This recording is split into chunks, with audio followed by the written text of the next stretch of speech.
Hey everyone, welcome back. Kung mahilig kayo magpalipad ng drones, alam nyo sigurado yung grabing frustration kapag inihanda mo lahat ng gear mo. Pumunta ka sa isang napakagandang location. Tapos pag pindot mo ng power button, walang nangyari. As in dead. Ang drone battery issues ay sobrang nakaka-stress. Pero most of the time, ang dahilan niyan ay bumabagsak lang sa dalawang bagay. Ang battery management system o BMS at ang temperature. Today, magkakaroon tayo ng quick diagnostic deep dive. Pag-uusapan natin kung paano mag-troubleshoot ng common problems, paano i-decode yung mga nagbi-blink na lights, at ang pinakamahalaga, kung kailan ba talaga dapat i-retire at itapon ng ligtas ang isang battery pack. Let's get into it. Unahin muna natin ang pinaka-nakakapanik na senaryo. Yung battery mo na ayaw talagang gumana. Hindi siya nag-recharge at hindi rin nag-o-on. Bago ka mag-panic at bumili agad ng kapalit, may apat na bagay na dapat mo munang i-check. First, temperature. Sobrang sensitive ng mga drone batteries. Usually, kailangan nasa pagitan sila ng 5 degrees Celsius at 40 degrees Celsius para lang gumana.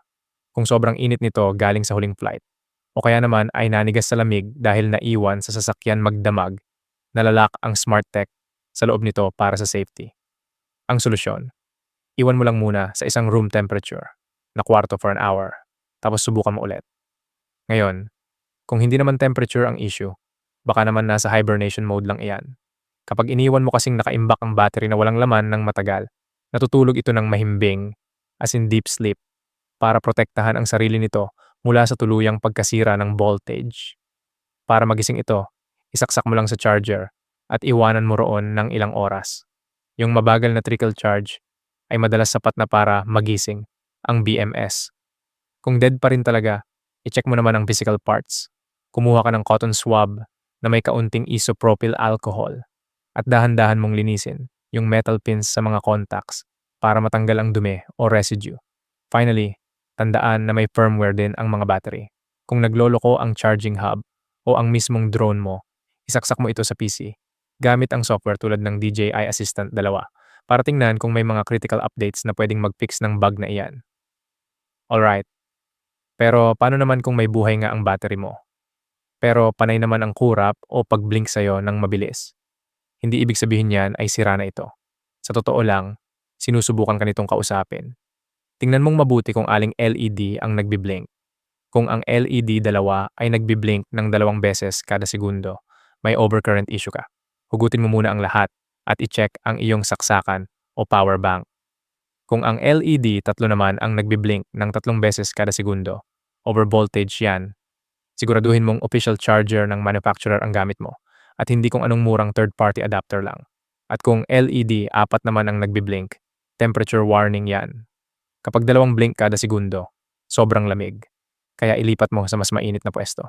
Kapag 3 blink naman kada segundo, sobrang init. Kaya bigyan mo muna ng chance lumamig. Dito naman tayo sa performance. Paano kung normal naman lumipad ang drone mo? Pero napapansin mong mabilis malowbat o biglang bumabagsak ang power habang nasa ere?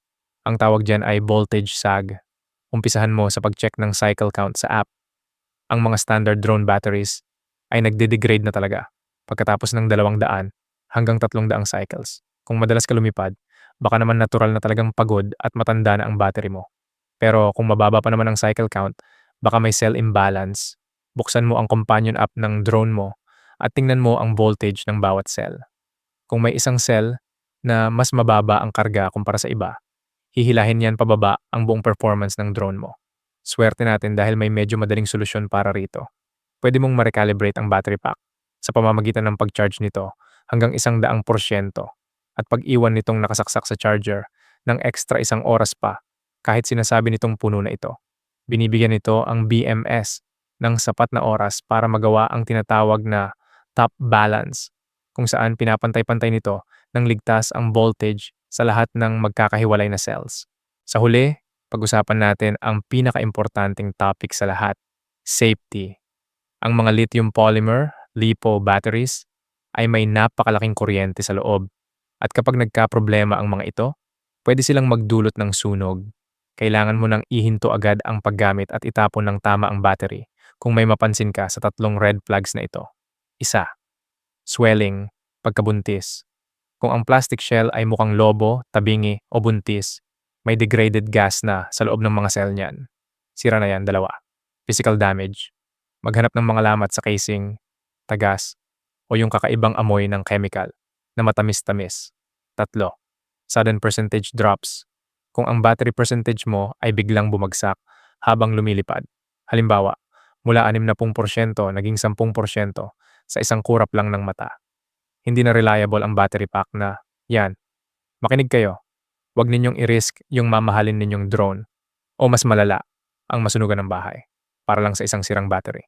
Stay safe, fly smart, and happy piloting. Music swells and fades out.